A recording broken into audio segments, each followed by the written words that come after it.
ఏం చెల్లమ్మా ప్రదర్శనలు చేస్తున్నావా? అవునన్నయ్య. నువ్వే ఓ దేవతవి, మళ్ళీ ఇంకో దేవుడికి నువ్వు ప్రదర్శనలు చేయడం దేనికమ్మా? నేను దేవతనేమిటన్నయ్య? కాకపోతే ఏమిటమ్మా, మీ కోడలు తండ్రి పెళ్లినాడు కట్నం ఇస్తా అని చెప్పాడా? ఒక్క పైసా కూడా ఇవ్వలేదు. అయినా నువ్వు నీ కోడల్ని పల్లెత్తు మాట అనకుండా ప్రాణానికి ప్రాణంగా చూసుకుంటున్నావా? ఇంతకన్నా దేవత ఎవరుంటారమ్మా? నేనేం చేసేదన్నయ్య? ఎప్పుడు అడిగినా అదిగో ఇదిగో అంటోంది. మెత్తన వాళ్ళని చూస్తే మొత్త బుద్ధని నువ్వు మెత్తగా అడిగావనుకో, వాళ్ళు మొండి చేసి చూపిస్తారు. చూడు, ఈసారి గట్టిగా అడుగు. ఇవ్వలేదనుకో మీ కోడల్ని మెడబట్టి బయటికి గెంటేసి పుట్టింటికెళ్ళి డబ్బు తీసుకురమ్మను, తీసుకొస్తుంది. అయితే ఇవాళ ఆ పని చేస్తాను. వస్తాను. మంచిదమ్మా.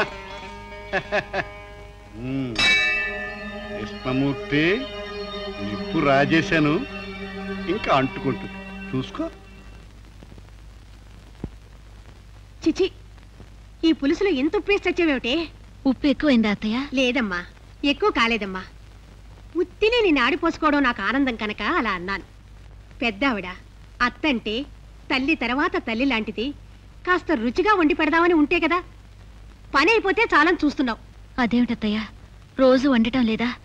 ఇవాళేదో పొరపాటును ఉప్పు ఎక్కువ వేసుంటాను. నీ పొరపాటు కాదే, నా గ్రహపాటు.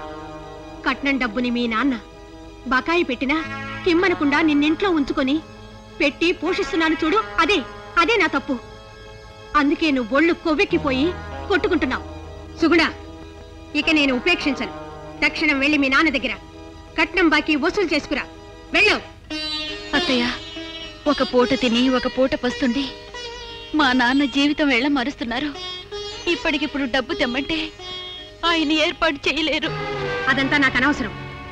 ఇంకొక క్షణం కూడా ఇంట్లో ఉండడానికి వీల్లేదు. వెంటనే వెళ్ళి ఆ డబ్బు తీసుకురా. కదలవే. అత్తయ్య, నోరెత్తితే నరికేస్తాను.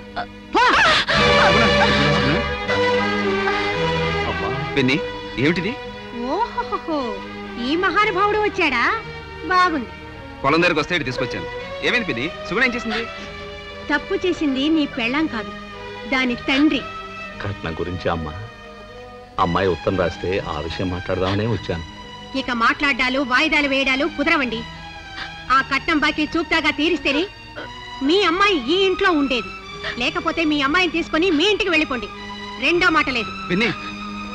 నువ్వే మాట్లాడుకో. ఇది పెద్ద విషయం, పెద్దల విషయం. అమ్మా సుగుణ, నేను చాలా సుఖంగా ఉన్నా నాన్న అంటూ ఉత్తరాలు రాసేదానికి. సుఖం అంటే ఇదే అమ్మా? లేదమ్మా, నిన్నింక ఇంత సుఖపడినవను.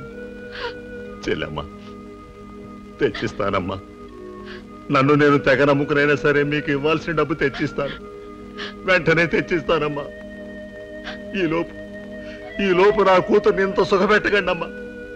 తెచ్చిస్తాను, డబ్బు తెచ్చిస్తాను, వెంటనే తెచ్చిస్తానమ్మా, తెచ్చిస్తాను.